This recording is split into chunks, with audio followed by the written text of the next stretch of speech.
बड़ी खबर आपको हम बता दें, दिल्ली बीजेपी संसदीय दल की बैठक जारी है। संसद पुस्तकालय के भवन में ये बैठक हो रही है। वहीं पीएम मोदी, जेपी नड्डा बैठक में मौजूद रहेंगे। केंद्रीय मंत्री नितिन गडकरी या जयशंकर भी बैठक में मौजूद हैं। बैठक में बीजेपी के कई वरिष्ठ नेता भी मौजूद हैं। ये बड़ी खबर आपको हम बता रहे हैं। तो केंद्रीय मंत्री नितिन गडकरी या जयशंकर भी इस बैठक में मौजूद हैं और कई बड़े जो केंद्रीय नेता हैं वो भी इस बैठक में शामिल हैं। तो बड़ी खबर आपको हम बता रहे हैं, काफी खास ये बैठक रहने वाली है। साथ ही आपको ये भी जानकारी दे दें, क्योंकि देखिए अविश्वास प्रस्ताव को लेकर भी चर्चा होनी है। हालांकि पीएम नरेंद्र मोदी का जो संबोधन है वो 10 तारीख को होगा। 10 तारीख को पीएम नरेंद्र मोदी जवाब देंगे, लेकिन किस तरीके से अविश्वास प्रस्ताव और आगामी लोकसभा चुनावों की रणनीति को लेकर आगे बढ़ना है, लगातार बैठकों में मंथन यहाँ पर बीजेपी करती दिखाई दे रही है। तो ये बड़ी खबर आपको हम बता रहे हैं, जहां बैठक इस समय जारी है। बैठक में बीजेपी के कई वरिष्ठ नेता भी मौजूद हैं। ये बड़ी खबर आपको हम बता दें। तो दिल्ली से बड़ी खबर, बीजेपी संसदीय दल की इस समय बैठक जारी है और कई बड़े नेता भी इस बैठक में मौजूद हैं।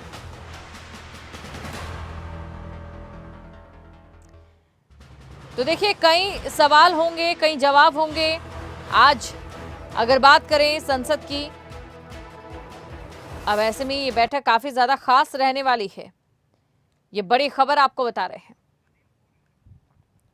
और इसी खबर पर अधिक जानकारी के साथ पॉलिटिकल एडिटर अनिल मूर हमारे साथ जुड़ चुके हैं।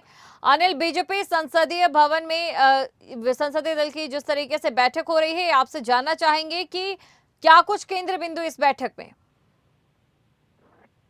देखिए, क्योंकि आज से विश्वास प्रस्ताव पर चर्चा शुरू हुई है दोपहर से, उससे पहले बीजेपी की तरफ से बीजेपी संसदीय दल की बैठक बुलाई गई है। प्रधानमंत्री नरेंद्र मोदी की अध्यक्षता में संसदीय दल की बैठक चल रही है, जिसमें बीजेपी के राष्ट्रीय अध्यक्ष जेपी नड्डा मौजूद है। बीजेपी के जो तमाम मंत्री हैं सरकार में, वो सारे के सारे मौजूद है। अविश्वास से पहले कहीं ना कहीं जो सत्ता पक्ष है, जो एनडीए है, वो भी कहीं ना कहीं आज अपनी रणनीति बनाता दिख रहा है, क्योंकि दोपहर से अविश्वास प्रस्ताव पर चर्चा होनी है और जो आज रणनीति बनाई जाएगी कहीं ना कहीं कि किस तरीके से विपक्ष के हमलों का जवाब देना है। विश्वास प्रस्ताव पर चर्चा के दौरान जो विपक्ष के नेता हैं, तमाम नेता बोलते नजर आएंगे। राहुल गांधी भी अविश्वास प्रस्ताव पर बोलते नजर आएंगे। प्रधानमंत्री नरेंद्र मोदी अविश्वास प्रस्ताव पर 10 तारीख को जवाब देंगे। वोटिंग 11 को होनी। हालांकि आंकड़ों के लिहाज से देखा जाए तो कहीं ना कहीं जो एनडी है, एनडी का आंकड़ा काफी मजबूत नजर आ रहा है। 325 के करीब एनडीए का आंकड़ा नजर आ रहा है। विपक्ष का आंकड़ा काफी कम नजर आ रहा है। जो वोटिंग होनी है विश्वास प्रस्ताव पर, वो 11 तारीख को होनी है। तो कहीं ना कहीं विश्वास प्रस्ताव पर कहीं ना कहीं जो एक तरीके से हम शक्ति प्रदर्शन कहें, रणनीति कहें, वो फिलहाल बीजेपी की तरफ से चल रही है। हाँ बिल्कुल, क्या रणनीति रहती है यहाँ पर बीजेपी की संसदीय दल की इस बैठक में? लगातार चर्चा यहाँ पर हो रही है अनिल, और देखिए इस रणनीति पर कहीं ना कहीं जो आगामी बीजेपी की रणनीति है उस पर भी असर दिखता नजर आएगा अनिल, क्योंकि मणिपुर को लेकर अभी तक कहीं ना कहीं बीजेपी चर्चा से बचती नजर आई है। अब ऐसे में देखने वाली बात यह होगी कि कौन कौन से वो बिंदु लेकर यहाँ पर बीजेपी विपक्ष के सामने आती है। देखिए, जैसे मैंने आपको बताया कि 10 अगस्त को प्रधानमंत्री नरेंद्र मोदी इस चर्चा का जवाब देंगे। 11 तारीख को अविश्वास प्रस्ताव पर वोटिंग होनी है। मणिपुर के मुद्दे पर कांग्रेस और विपक्ष की तरफ से जो अविश्वास प्रस्ताव दिया गया, इस पर कहीं ना कहीं अब अगले हम लगातार 3-4 दिन की बात करें, पूरा हंगामा सदन में देखने को मिलेगा। इस तरीके से फिलहाल जो बीजेपी संसदीय दल की बैठक चल रही है, प्रधानमंत्री की अध्यक्षता में बैठक है, तमाम केंद्रीय मंत्री मौजूद है, तमाम सांसद मौजूद है। कहीं ना कहीं इसी को लेकर रणनीति बनाई जाएगी सत्ता पक्ष की तरफ से कि विपक्ष को हम लोग को जवाब कैसे देना। वहीं विपक्ष भी पूर्ण तौर पर तैयार है।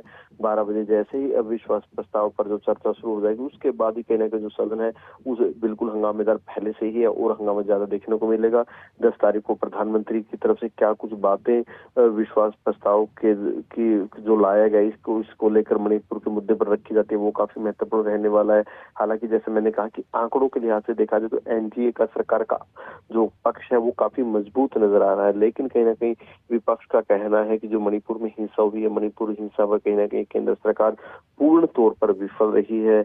उनको प्रधानमंत्री का जवाब चाहिए। इसी को लेकर खास तौर से कहीं ना कहीं इसी को लेकर जो विपक्ष है जो अपना अविश्वास था वो लेकर आएगा। अब देखना यह है कि किस तरीके से अविश्वास प्रस्ताव के दौरान सत्ता पक्ष की तरफ से जो मंत्री जवाब देंगे, जो नेता अपनी बात रखेंगे, विपक्ष की तरफ से राहुल गांधी भी कहीं ना कहीं अपनी बात रखते नजर आएंगे।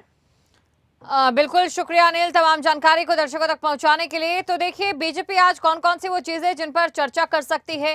हो सकता है कि जिस तरीके से संसदीय दल में ये रणनीति बने कि सत्ता पक्ष के पास जवाब ये हो कि पिछले जो नगा और कुकी समुदाय के बीच मणिपुर में दंगे फसाद हुए थे, 750 की जान गई थी जब कांग्रेस सत्ता में थी, उसका जिक्र यहां पर हो सकता है कि बीजेपी जरूर करती नजर आए।